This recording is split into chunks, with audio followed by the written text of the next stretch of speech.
ये इस मामला पे एक डिबेट भी चला था। हाँ, अभी 20 दिसंबर को रिसेंटली एक डिबेट हुआ था मुफ्ती शमाल नदवी साहब का और जावेद अख्तर साहब का, जो फिल्मी राइटर है। पहले संविधान को या पहले अपने कहते हैं शरीयत को। शरीयत को, जी जी जी। तो इसका लॉजिक बार बार हिंदुस्तान में क्यों पूछा जाता है? तो इसलिए मुसलमान के वतन पे अगर कोई क्वेश्चन करता है या सवाल उठाता है तो मैं समझता हूँ कि वो खुद देशद्रोही वाला काम करता है। इसी तरीके से मौलाना लोग हमारे अंदर से आ गया है, उधर से पंडित बेचारे आ गया है और समाज को बताया कि जिन चीज़ों को, जो हमारे धरोहर है, जिनको मिलजुल के हम आगे ले जा सकते। जय हिंद साथियों, मैं एडवोकेट जियाउद्दीन रहमानी आज हमारे बीच फिर से एक हमारे खास मेहमान जुड़े हुए हैं। किसी पहचान का मोहताज नहीं है। हमारे बीच मुफ्ती तौकीर बदर और कासमी अल अजहरी जुड़े हुए हैं। आज हम चर्चा करेंगे हम अपने हजरत से, जे नास्तिक और आस्तिक ये क्या है। हमारे पॉडकास्ट में आपका स्वागत है। शुक्रिया आपका जी एडवोकेट साहब। मैं इस सिलसिले में खुशनसीब रहा हूँ कि अच्छा खासा इस पर मुताला करने का मौका भी मिला है। तकरीबन कह लीजिए कि 5-6 साल से, यानी कि लॉकडाउन या उससे कबल ही कह लीजिए, कुछ सवालात ऐसे आए थे जिस पे जवाब लिखने की हमने कोशिश की। इस मामला पे एक डिबेट भी चला था। हाँ, अभी 20 दिसंबर को रिसेंटली एक डिबेट हुआ था मुफ्ती शमाल नदवी साहब का और जावेद अख्तर साहब का, जो फिल्मी राइटर हैं और काफ़ी कह लीजिए वर्ल्ड वाइड वो मशहूर हुआ। काफ़ी वो जो है माशाल्लाह अच्छा अपना बात रखे दोनों। हाँ, जी, दोनों पक्ष की बात आई वहाँ पे सामने में। जी। और मुफ्ती शमील साहब माशाल्लाह उस पर जो है अच्छी तरीके से तर्क के साथ अपनी बात साबित कर पाए, भारी पड़े वो। तो आज इसी बात पे हम लोग चर्चा करेंगे अपने आम भाषा में, नॉर्मली भाषा है, इस भाषा पे हम बात करना चाहते हैं। हाँ, नास्तिक असल में उनको कहते हैं जो किसी भी कह लीजिए कि अपने खालिक या क्रिकेटर को या उनको भगवान कह लेते हैं। अपने लोग जो होते हैं हिंदुस्तान में, या हम लोग खालिक कहते हैं, माबूद कहते हैं, मालिक कहते हैं, वो किसी को नहीं मानते। उनका कहना है कि नहीं, दुनिया अपने आप रैंडमली बन गई है और अपने आप ख़त्म हो जाएगी या जब तक बन जाएगी। कोई खुदा बनाने वाला हो इसको, कोई भगवान या इसके ऊपर जो कह लीजिए कि परमात्मा हो उसके कंट्रोल में, ऐसा कुछ नहीं है। तो आमतौर पे ये वो नास्तिक कहलाते हैं। ये या ना हम किसी खुदा को मान रहे, ना किसी भगवान को मान रहे। जी। हम अपने आप को चाह रहे, जो हम अपने आप को ही है सब कुछ। हाँ, कह सकते हैं ये कि वो सोचता है कि बस एक इंसान है। डेकार्ट ने कहा भी था, एक बहुत बड़ा फलसफी गुजरा है कि I am there for I think, कि मैं हूँ क्योंकि मैं सोचता हूँ। कम से कम मैं अपने ऊपर तो शक नहीं कर सकता, बाकी सब चीज़ पे शक कर सकता हूँ कि है कि नहीं है। ये परसेप्शन है, मान लिया तो है, नहीं है तो कुछ नहीं, नास्तिक इल्यूजन है। हाँ, तो नास्तिक वो जो किसी को नहीं मानता। जी। आस्तिक वो है जो किसी न किसी कह लीजिए कि अपने खुदा पे या अपने भगवान पे, अपने गॉड पे यकीन रखते हैं, बिलीफ रखते हैं कि भाई किसी ने इसको बनाया है। जी। और फिर ढूंढते ढूंढते वहाँ तक पहुँच जाते हैं वो लोग। फिर उस पर डिबेट होती है कि एक है कि दो हैं, और फिर समझ में आता है लॉजिकली कि भाई वो एक ही हो सकते हैं। क्योंकि हम गाड़ी के ड्राइविंग सीट पे भी कभी दो ड्राइवर को नहीं बिठाते, क्योंकि एक कहेगा भाई लेफ्ट, एक कहेगा राइट, और पता चला कि एक्सीडेंट। जी। तो कुरान ने इसी लॉजिक को बड़े अच्छे अंदाज से प्रूव करके बताया कि अगर यहाँ पे दो खुदा होते तो फिर लफसदता, ज़मीन और आसमान और कायनात, पूरी यूनिवर्स कोलैप्स कर जाती, टूट के बर्बाद हो जाती है। क्योंकि एक ये चाहता है कि ये चाहता है, कभी खुदा तो एक ही है। दिन को रात हो जाता, हाँ, कभी रात को दिन भी हो होता सकता। तो इसलिए इस लॉजिक से ये प्रूफ किया गया कि खुदा तो एक है। जी। तो ये जो नास्तिक का जो मसला आता है ना, ये बड़ा ही कह लीजिए कि अजीब व गरीब होता है ये। क्योंकि जब वो किसी खुदा को नहीं मानते, उनका इनकार करेंगे, तो फिर वो कहीं ना कहीं किसी न किसी कानून का, एथिक्स का, रूल्स का, इनका भी इनकार कर बैठेंगे वो। क्यों? अब आप कहेंगे भाई कि नहीं, जावेद अख्तर साहब तो बोले कि हम लोग कानून को मानते हैं, फलां है, चिला है, गज़ा में ये हो रहा, वो हो रहा है। तो मैं इसी पा रहा हूँ, आपको बता देता हूँ। होता यह है कि ठीक है, आप मुल्क के कानून को मानते हैं कि भाई चोरी मत करो, शराब पी के गाड़ी मत ड्राइव करो, फलां ना करो, चिलाना करो। लेकिन ये उसी वक्त में है जब आपके साथ कोई है, सड़क पे है, बाजार में है, पब्लिक प्लेस में। तो लेकिन जब आप तन्हा होते हैं, अकेला होते हैं, उस वक्त में आपके अंदर कौन सी ऐसी फीलिंग आती है जो आपको जुर्म से रोक पाएगी? अगर आप नास्तिक है तो कोई फीलिंग आपको नहीं आएगी, ना किसी से डरेंगे, ना किसी का आपके ऊपर यकीन होगा, विश्वास होगा जो हमको देख रहा है। लेकिन जो लोग कुरान पे यकीन रखते हैं, एक अल्लाह पे यकीन रखते हैं, या जो अपने खुदा को मानते हैं बाज़ाब्ता, वो तन्हाई में भी डरते हैं। तन्हाई में भी बायलॉज होते हैं, कानून से बंधे होते हैं कि ये चीज़ मेरे लिए गलत है तो गलत है। और याद रखिए, तन्हाई के अंदर ही जहन में कोई गलत चीज़ें आती है, प्लानिंग बनती है, मंसूबा बनता है, फिर जाकर के उसको पब्लिकली आदमी अंजाम देता है। पहले चोरी की प्लानिंग बनी, उसके जाकर के अंजाम दे दिया। किसी को मारना है, प्लानिंग बनाई, फिर जाकर ख़त्म कर दिया। आमतौर पे कहा जाता है खाली दिमाग शैतान घर। तो वो जब किसी खुदा पे यकीन ही उसका नहीं होगा तो यकीनी बात है वो समाज के लिए, खुद अपने आप के लिए, सभी के लिए काफ़ी डेंजरस होगा, वो काफ़ी ख़तरनाक बन जाएगा वो। तो इसलिए ये एक कह लीजिए कि इलॉजिकल बात है कि आदमी ये कहे कि कोई नहीं है बनाने वाला।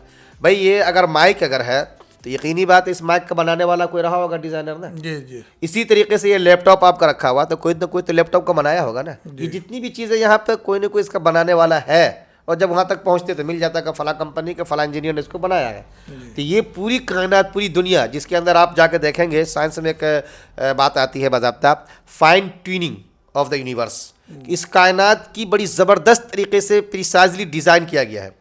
यानी एक सेकंड या एक सूत का आगे पीछे अगर ये ज़मीन, आसमान, सूरज, चांद जो फिक्स करके रखे गए हैं, ग्रेविटेशनल फोर्स इसमें लगा कर रख दिया गया है कि सब गर्दिश भी कर रहे हैं और एक दूसरे से एक्सपेंड भी हो रहे हैं, टकरा नहीं रहे हैं, दूर निकल के भाग नहीं रहे हैं। अभी हम और आप जिस ज़मीन पे बैठे हुए हैं, ये ज़मीन कितनी तेज़ी से गर्दिश कर रही है, अंदाज़ा लगाइए आप उसका। 1600 किलोमीटर पर आवर से कहीं ज़्यादा ये आप अपने आप पे रिटोट होती है, तब जाकर के दिन और रात बनता है, सूरज चांद का जो मिलन होता है, तो फिर जाके आपका जो 23 यानी 23 डिग्री पे सूरज को थोड़ा सा टिल्ट किया गया इसके ज़मीन को झुकाकर, तो फिर उससे मौसम बनता है। ये सारी चीज़ें करने वाला आखिर कौन है? जी। अपने आप तो नहीं हो जाएगा। आप अगर कहते हैं कि अपने आप हो गया, फिर तो ऐसे ही है जैसे कि आपके लैपटॉप में गालिब मशहूर शायर रहे हैं, उनका दीवान हो और आप यूँ कहिए कि नहीं अपने आप ही इसमें जो है सारे कीबोर्ड आ गए, फिर अपने आप ही सब जो है ये हो गए, रैंडमली मिलते मिलते मिलते और इतने हज़ार करोड़ साल गुजरे और अपने आप दीवान बन गया। क्या बन सकता है ये? जी, कहीं ना कहीं एक आमतौर पे कहा जाता है जो इंसान का बनाया हुआ चीज़ पे गारंटी होता है। कोई भी चीज़ खरीदिए तो इंसान का बना हुआ पे गारंटी मिलेगा जी, मगर अल्लाह गॉड का बनाया हुआ चीज़ पे उस पर तो कोई गारंटी नहीं है, क्योंकि वो खुद जानते हैं कि कब तक चलाना है, कब उसका सांस लेना है, कब बंद करना है। सवाल यह कि गारंटी का मतलब क्या होता है? जी, गारंटी विश्वास का- है। हाँ, विश्वास है ना? जी जी अब अगर कह दिया जाए किसी ने आपसे कि भाई ये लैपटॉप ले जाए, इसका सॉफ्टवेयर 1 साल चलेगा, जी, तो ये जानता है कि मैंने इसके अंदर जितनी भी चीज़ें डाली हैं वो 1 साल तक ही चलने 1 साल तक चलेगा, उसके बाद डीके होते होते वहाँ तक जाकर ख़त्म हो जाएगा ये। जी। ठीक है ना? लेकिन कभी कभी ऐसा भी तो होता है कि वो साल भर से पहले ख़राब हो जाता है। जी। फिर जब आप उनके पास जाते तो कहता है सॉरी चलिए हम आपको रिप्लेस कर देते हैं। तो बात तो उसकी भी टूट जाती है। 1 साल का ही विश्वास दिलाते विश्वास हैं। दिला पाता है वो। कुछ ज़्यादा भी चल जाता है, कम भी, एक्चुअली साल नहीं चलता है। बिल्कुल। अब ये सवाल कि अल्लाह ताला के ऊपर ले जाए, कि अल्लाह ताला के यहाँ पे हम चले गए, उनका क्या भरोसा भाई, क्या होगा नहीं होगा? यही तो इस्लाम कहता है और यही तो दीन की तरफ ले जाता है हमको ना। अगर हर चीज़ फिक्स हो जाए कि भाई मैं इतने दिन तक सरकार चलाऊंगा, मैं ही सब कुछ हूँ, तो फिर इंसान ना ऊपर वाले से डरेगा और ना नीचे वाले के साथ अच्छा ही करेगा, फिर तो जुल्म करने पर उतर जाएगा वो।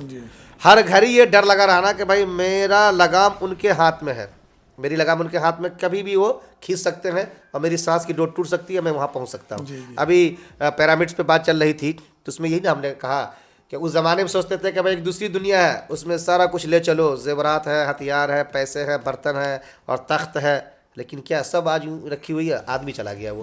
तो एक आदमी का भरोसा न रहना ही अल्लाह ताला की तरफ ले जाता है इंसान को, कि हम उनके मोहताज हैं, हमारी कोई गारंटी नहीं है कब हमारी सांस है, कब हमारी सांस ख़त्म हो जाएगी। और कोई ना कोई तो है जिसने सांस दिया है, वही हमसे सांस छीन भी लेगा, जब छीन लेगा तो फिर हमसे हिसाब भी लेगा। जब ये सेंस हमारे अंदर आता तो फिर उस अल्लाह ताला के हुक्म के मुताबिक चलते हैं, फिर हम न किसी के साथ जुल्म करते हैं, न किसी के साथ ज़्यादती करते हैं, न किसी को नुकसान पहुंचाना चाहते हैं। अपनी ज़ात से जिनको जो फ़ायदा पहुंचा सकते हैं वह पहुंचाने की हम कोशिश करते हैं, क्योंकि यही कोशिशें वहाँ पर जाकर काम आएंगी और यही करने के लिए अल्लाह ताला ने हमको और आपको दुनिया में भेजा है। और जब उस खुदा को नहीं मानेंगे तो फिर यही होगा कि आपकी ज़िंदगी मीनिंगलेस हो जाएगी, पर्पज़लेस हो जाएगी, एक जानवर वाली ज़िंदगी हो जाएगी। जैसे जानवर को कुछ ठिकाना नहीं, आज यहाँ वहाँ है, कुछ भी खा लिया, कुछ भी पी लिया, कहीं भी नुकसान करके चले गए। अगर वही दर्जे में इंसान उतर जाए तो फिर एक जानवर इंसान में क्या फ़र्क रह जाएगा, बल्कि तो इंसानियत की तौहीन हो जाएगी, जी, पूरी ह्यूमन कम्युनिटी की तौहीन हो जाएगी। ह्यूमिलेशन इससे बड़ा क्या होगा कि एक इंसान जानवर के सतह पर चला गया। आज यही हो रहा है। जो माशरा भी आज गॉडलेस है, जिसके यहाँ पे खुदा नहीं है, खुदा का कोई तस्वुर नहीं है, वो पूरी रात देखिएगा बार में जाकर के शराब पीते हैं, सुबह नाली में जाकर पड़े हुए होते हैं। वो पूरी ज़िंदगी पैसे उड़ा लेते हैं, लेकिन एक बच्चे को अच्छी तरीके से तालीम नहीं दे पाते हैं। वो औरतों पर अलग जाकर जुल्म करते हैं। वो तो ये सारी चीज़ें होती है कब, जब खुदा का डर ख़त्म हो जाता है, क्योंकि खुदा है ही नहीं उसकी निगाह में, उसको मान ही नहीं रहा, तो फिर क्यों चलेगा वो। लेकिन जो मानते हैं और बाज़ाब्ता है, ऐसा नहीं है कि नहीं है वो। जी जी। आपको मैंने लॉजिकली कहा ना कि आप लैपटॉप में किताब रखते तो आप जानते हैं कि फ़लाँ ने टाइप किया, फ़लाँ ने PDF फाइल बनाई, तब जाकर फाइल यहाँ पे आई है। तो एक इतनी बड़ी कायनात जिसकी इतनी फाइन ट्यूनिंग रखी गई है, वो बिला किसी डिज़ाइनर के कैसे आ जाएगा दुनिया में? तो वो है। और फिर उन्होंने जो हुक्म दिए जो नबी करीम सल्लल्लाहु अलैहि वसल्लम को भेज करके कुरान करीम दे करके और आप अलैहिस्सलाम ने सारी बातों को जो समझा करके हमें बताया है उसके मुताबिक चलेंगे तो कायनात बड़ी अच्छी चलेगी और आपके लिए दुनिया जहान के लिए आस पड़ोस के लिए रहमत ही रहमत दिखाई देगी, बरकत ही बरकत होगी। नहीं मानेंगे तो अपने आप सब कुछ अपने आप कोलैप्स होना शुरू हो जाएगा। एक चीज़ देखे हैं बार बार मीडिया में ये देखने को मिलता है, कोई मुस्लिम स्कॉलर डिबेट में जाके बैठते हैं तो उसमें सवाल ज़्यादातर यही पूछा जाता है, या मीडिया मैक्स भी लगाते हैं तो पूछते हैं, जो आप संविधान को मानते हैं कि पहले संविधान को या पहले अपने कानून को, ये अपने क्या कहते हैं शरीयत को। शरीयत को, जी जी जी। तो इसका लॉजिक बार बार हिंदुस्तान में क्यों पूछा जाता है, खास करके मीडिया की तरफ से? अब मीडिया वाले तो जाहिर सी बात है कुछ ना कुछ उनको मिर्च मसाला चाहिए, इसलिए इस तरह के कंटेंट या सवालात क्रिएट करते हैं ताकि भाई कुछ भी बोल दे। अगर कह दे कि हम संविधान को पहले मानते हैं तो ताकि जो मुसलमान है वो कह दे वो शरीयत को छोड़ के संविधान की बात करता है, और अगर कह दे कि शरीयत को हम मानते हैं तो क्या कहते देखो संविधान को छोड़ दिया। हालांकि उनको ये समझना चाहिए कि भाई अगर जैसे कि आपसे कोई कहे तुम ये सर को मानते हो कि पहले आँख को मानते हो, अरे जाहिर सी बात दोनों सामने में है, जहाँ पे सर देखेगा आँख भी दिखेगी उसको, जहाँ आँख देखेगी सर भी दिखेगी उसको, और उसी आँख से सर का सबूत मिलेगा, उसी सर से आँख का सबूत मिलेगा। सवाल यह है कि जो भी मुसलमान है सही माने में दीन को फॉलो करता है, अपने कुरान को, हदीस को, सुन्नत रसूल को फॉलो करता है, वो दीन के या संविधान के या मुल्क के खिलाफ कब जाता है? जा ही नहीं सकता। ये सारी चीज़ें तो उसको सिखाती कि तुम जहाँ रहते हो उससे मोहब्बत करो, उस जगह के खातिर जान भी तुमको देनी पड़े। अभी मैंने कहा ना कि मम माता दूना मालिन फहुव शहीद, अपनी माल प्रॉपर्टी अपनी चीज़ को बचाने के वास्ते अगर तुमको जान देनी पड़े तो दे दो, तुम शहीद कहलाओगे। वो कहाँ से उसके खिलाफ हो जाएगा? और फिर जिस संविधान की हम बात करते हैं उसी संविधान ने तो आर्टिकल, आप लॉयर हैं, आप अच्छी तरीके से जानते हैं, 14 से लेकर के 26 तक चले जाइए, सारी फंडामेंटल राइट्स की बात आई है। फंडामेंटल राइट्स में क्या बातें आती है? यही ना कि आप अपने दीन पे अमल करने के लिए आज़ाद होंगे, अपने मतलब की चीज़ें आप जो है दीन के हवाले से पेश कर सकेंगे, उसको प्रीचिंग कर सकेंगे, उसको स्कूल चला सकते हैं, मदरसा कंडक्ट कर सकते हैं, सारी चीज़ें फंडामेंटल राइट्स में आई है। सारे वायलेशन इधर हो सकते हैं लेकिन फंडामेंटल्स को या प्रीएम्बल्स को आप वायलेट नहीं कर सकते। आम भाषा में कहा जाए तो अपना धार्मिक का पढ़ने का, लिखने का और बोलने का अधिकार है। बिल्कुल। एक आम भाषा में बोला जाए तो खाने का अधिकार है, जो धर्म है उसका अपना खाने का भी अधिकार है, उसका पहनने का भी अधिकार है, जो अपना वस्त्र जो है टोपी हो या वस्त्र हो जो भी हो, बिल्कुल फ्रीडम है, सारा राइट है। बार बार सवाल यही आता है, वही परेशान करने के लिए। जी। जबकि हमारे संविधान आएगा अपने आप शरीयत की आज़ादी मिलती चली जाएगी। जहाँ शरीयत होगी वहाँ पे खुद ब खुद वो अपने आप को कह लीजिए कि लॉ के मुताबिक, लॉ को फ्रेम करके लॉ के अंदर चलने वाला बायलॉज माना जाएगा। जबकि हमारे नबी का भी कहना है, आप थोड़ा इस पर डिटेल्स कर दीजिएगा, वो मुसलमान जो मुल्क में रहते हैं पहले उसका वफादारी और उस मुल्क के लिए क्या है वो नबी के बारे में बतला दीजिए। बिल्कुल बिल्कुल। एक इस सिलसिले में अरबी का एक जुमला चला जाता है, कहते हैं लोग, हदीस है वो कि हुब्बुल वतनी मिनल ईमान, अपने देश से मोहब्बत करना, देश प्रेमी होना ये ईमान का हिस्सा है, ईमान की निशानी है ये। तो उसको स्कॉलर के हवाले से जाकर पूछें कि ये हदीस है या क्या है ये चीज़, बहरहाल लेकिन ये है। तो अब सवाल ये है कि देश से मोहब्बत करना अगर नहीं होता तो खुद आका अलैहिस्सलातु वस्सलाम जो है, जो लोग बनाते हैं कि मुसलमान देश प्रेमी नहीं होते हैं, तो जब आप हिजरत करके मक्का से मदीना जा रहे थे, हालांकि अरब के अंदर ही है, देश नहीं छोड़ रहे, बस एक शहर छोड़ के जा रहे हैं, तो बड़ी हसरत की निगाह से डालते हुए आप दीदा होकर के शहर को देख रहे हैं, कह रहे हैं आप कि अगर यहाँ के लोग मुझे मजबूर न करते थे मक्का में तुझे कभी छोड़ कर न जाता। कुरान की आयत उतरती है, लगा दुख इलामात, ए नबी आप दिल शिकस्ता न हो, एक वक्त आएगा अल्लाह ताला आपको अपने वतन में लौटा के लाएगा। कुरान ने वादा किया, वतन की ये मोहब्बत आप वहाँ से देख सकते हैं। तो इसलिए मुसलमान के वतन पे अगर कोई क्वेश्चन करता है या सवाल उठाता है तो मैं समझता हूँ कि वो खुद देशद्रोही वाला काम करता है, क्योंकि एक देश प्रेमी के ऊपर सवाल उठाएगा जो वो देशद्रोही ही होगा, देश प्रेमी नहीं हो सकता है वो। इसका इतिहास भी गवाह है, जो इंडिया गेट पे सारा लिखा हुआ है, सबसे ज़्यादा कुर्बानी मुसलमानों का है। तो एक लॉजिक बनाने के लिए कहा जाए तो लॉजिक के लिए, ताकि इसी तरह मेरा ये सब भरम पैदा करना, हाँ, फॉलोवर्स बढ़े या व्यू बढ़े, इसके लिए खास भरम पैदा करने के लिए किया जाता है। जब क्या एपीजे अब्दुल कलाम साहब को आप माइनस कर दीजिएगा, अगर माइनस कर दीजिएगा तो फिर उन्होंने जो यहाँ पे बाबा मिसाइल कहलाते हैं, क्या देश आज इतनी जो ऊंचाई की मार कर पाते हैं मिसाइल से, वो दे पाते? वो ये वतन से मोहब्बत तो थी उनकी। जबकि खास करके देखा जाए जो हम अपने मुल्क में और अपने गाँव में खास करके रहते हैं, एक विद्यालय में सभी जाति धर्म के लोग पढ़ते हैं, बिल्कुल। साथ में अगर गांव से मार्केट करना हो तो सभी जाति के लोग जाते हैं साथ में, 2 कदम चले कोई मिल गया भाई, उसके साथ भी बात करते चलते हैं। यही हमारी खूबसूरती रही सदियों से। हिंदुस्तान तो उसी यही है। खूबसूरती को आज लोग तोड़ रहे हैं। जी। हम एक ऑक्सीजन एक हवा में सांस लेते हैं, चाहे क्या मुसलमान हो या हिंदू हो, क्या ब्राह्मण हो क्या शेख हो।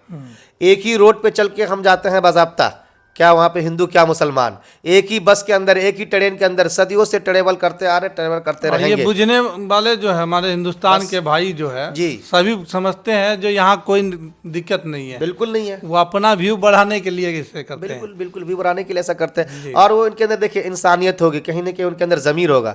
एक वक्त ऐसा आएगा कि उसको इसके ऊपर गिल्ट फील होगा और महसूस करेगा कि मैंने गलत किया, मैंने लोगों को तोड़ा है, मेरी बातों से लोगों का दिल दुखा है। वो इंसान है, इंसान के अंदर बहरहाल हृदय होता है ना, हृदय सॉफ्ट, उसमें कहीं ना कहीं वो चीज़ें पिंच करेंगी, तब उनको बड़ा अफसोस होगा। और हो सकता है उस टाइम में ना उनके पास कैमरा हो, ना माइक हो, और ना उसको अल्फाज हो कि मैं माफ़ी मांग सकूं कि भाई मैंने गलत किया। तो इसलिए जो लोग भी हेट स्पीच करते हैं या इस तरह के भरम फैलाते हैं, मेरा सबसे ये कहना होगा कि आप ऐसा ना करें। ऊपर वाले ने आपको मौका दिया है, वक्त दिया है, माइक दिया है, लैपटॉप दिया है और आपको बोलने का सलीका दिया है, तो कुछ अच्छा बोलिए ताकि सब मिलजुल करके मुल्क को आगे ले जाने वाले बने। पहले की तरह मेरा समाज कैसे बनेगा, क्योंकि हर जाति धर्म के लोग शाम में या सुबह में नाश्ता करके आते थे, खंबा पे खड़ा होकर एक मचान बना रहता था पहले, जी, जी। गाछ के नीचे बैठकर, खेतों में, गाछ में, जी, हर जाति के लोग बैठकर वहाँ पे बात करते थे, हंसते थे, जो भी बात करना करते थे। वो वक्त क्या फिर लौट कर आ नहीं सकता मेरे हिंदुस्तान के लिए? बिल्कुल लौट के आ सकता है सर। और ये लौट के कैसे आएगा, इस पे हम लोग को गौर करना चाहिए। जितने भी समाज के बुद्धिजीवी लोग हैं जो पढ़ाते हैं, जैसे टीचर हैं, ये बेचारे आज भी स्कूल पढ़ाने जाते हैं, तो उनसे पढ़ने वाला जो है राम प्रसाद भी हो सकता है और कोई मोहम्मद अहमद भी हो सकता है। वो उन दोनों को बताए कि तुम दोनों जिस धरती पे बैठे हो, जिस सड़क से चल के और जहाँ की हवा को सांस ले रहे हो ना, वो सब एक है। अब रह गया कि तुम्हारा दीन अलग हो सकता है, इसका धर्म अलग हो सकता है। तो कुरान भी कहता है लकुम दीनुकुम वलिय दीन, आप अपने दीन पे रहें, हम अपने दीन पे रहें, अपना अपने वो काम अपना करें, काम कर रहे हैं, हम भी शामिल होते हैं तो उसके जिन पर। कामों को हम एक साथ कर सकते हैं, जिस रोड पे एक साथ चल सकते हैं, जिस हवा को एक साथ सांस में ले सकते हैं, जिस पानी को हम पीते हैं, इनको बचाने की कोशिश करें। आज हमारा जल प्रदूषित हो रहा है, हवा प्रदूषित हो रहा है, सड़कें हमारी टूट रही हैं, जो हमारी कलेक्टिवली के लिए जो फायदा होना चाहिए उस पर न काम करके उस पर काम कर रहे हैं जहां से हमको और नुकसान हो सकता है। अभी आपने एक कह लीजिए कि दावोस के अंदर जो है वर्ल्ड इकोनॉमिक फोरम पे बहस चल रही थी, वहाँ पे जो गीता गोपन्नाथ जो है लेडीज़ हैं जो IMF के अंदर रह चुकी हैं, हार्वर्ड यूनिवर्सिटी के अंदर इकोनॉमिक्स की प्रोफेसर वगैरह है, उसने क्या कहा कि भाई वर्ल्ड बैंक का जो पेपर अभी शायद हुआ 2022 में, उसने बताया कि हिंदुस्तान के अंदर इतना प्रदूषण हो गया है, जल वगैरह पानी वगैरह जो प्रदूषित हो गया है, 17 लाख से ज़्यादा लोग मरे हैं उसकी वजह से। वो मरने वाले जाहिर से बात हिंदू भी होंगे, मुसलमान भी होंगे, इंडियन मरे हैं, भारतीय मुसलमान भारतीय मरे हैं। वो जी, तो जी। हमें उस पर काम करनी चाहिए। तो जितने बुद्धिजीवी लोग हैं वो आगे बढ़ कर के आए, चाहे जिस समाज के हैं वो। इसी तरीके से मौलाना लोग हमारे अंदर से आगे आए, उधर से पंडित बेचारे आगे आए और समाज को बताया कि जिन चीज़ों को, जो हमारे धरोहर है, जिनको मिलजुल के हम आगे ले जा सकते हैं, आने वाली नस्ल को बेहतर करके दे सकते हैं, उस पर वो लोग बोले, उनके जहन को खोलें। दीन का जहाँ तक मसला है वो अपने दीन पे अमल करें, ये बेचारे अपने धर्म पे अमल करें, कोई किसी से कोलैप्स ना करे, तभी हम उस देश को वापस ला सकते हैं। खास करके हमारे हिंदुस्तान तो हिंदुस्तान है जो हर पर्व त्योहार में एक दूसरे को इनवाइट होता है, बिल्कुल जाते भी हैं, बिल्कुल बैठते भी हैं, साथ खाते भी हैं। बिल्कुल। ऐसा हिंदुस्तान तो पूरी दुनिया में नहीं, पूरी अल्लामा दुनिया इकबाल ने में कहा था ना, कहीं भी नहीं है। जी, अल्लामा इकबाल का जो शेर है कि यूनान मिस्र रोमा सब मिट गए जहाँ से, बाकी मगर अब तक नामो निशा हमारा, सारे जहाँ से अच्छा हिंदुस्तान हमारा। तो इसीलिए कि हम यहाँ सब मिलजुल के काम करते हैं। अगर हम मिलजुल के काम न करें तो मान लीजिए यहाँ का मुखिया अगर बेचारा वो नन मुस्लिम हो और कह दे कि मुसलमान का काम नहीं करेंगे हम, तो इसका मतलब नहीं कि मुसलमान का काम नहीं हो, बल्कि बिरौल का एक गाँव जो है वो पिछड़ा रह गया, वहाँ का काम नहीं हुआ। कोई मुसलमान मुखिया हो वो कहते कि नहीं हम नन मुस्लिम का काम नहीं करेंगे, तो इसका मतलब ये नहीं कि नन मुस्लिम का नहीं, बल्कि उसके इलाके का एक हिस्सा अपंग हो गया, वो अपाहज हो गया है। जी जी। तो इसलिए मिलजुल के जब काम करेंगे तो ये देश आगे जाएगा। देखते रहिए, अगले वीडियो में फिर मिलेंगे। आज हमारे साथ जो जुड़े हुए थे बहुत बड़े स्कॉलर हैं और हिंदुस्तान के बड़े बड़े लेवल में जाकर काम करते हैं और बहुत सारे इनके पास है ज्ञान, जो हम फिर मिलेंगे अगले वीडियो में। जय हिंद, जय भारत।